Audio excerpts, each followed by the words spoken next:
Welcome to Shamims voice. গল্পটা সত্যি ছিল। লিখন তার ছেলেদেরকে ইশারা দিয়ে কিছু করতে না করলো।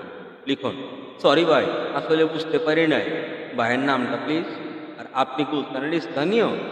আমার নাম ওমর, আর আমি এই এলাকার বাপ। তুই কি ঢাকাইয়া নাকি? লিখন, হ ভাই, ঢাকাইয়া। যাক বড় ভাই, পরিচয় হয়ে ভালো লাগলো। একটা রিকোয়েস্ট করতে পারি? ওমর, কি রিকোয়েস্ট? লিখন, যদি কিছু মনে না করেন, তাইলে আজকে সন্ধ্যায় হোটেল মনে বসে দুইজনে মিলে একটু পানি খাইতাম। আসলে আপনাকে আমার মনে ভালো লাগছে। আশা করি না করবেন না। ওমর, ঠিক আছে, আমার নাম্বার নিয়ে যাও, এসে ফোন দিও। লিখন একটা মুচকি হাসি দিয়ে গাড়িতে গিয়ে বসল। লিখনের মুচকি হাসির রহস্য প্রচন্ড ভয়ানক। কি হবে এবার? কি করবে লিখন?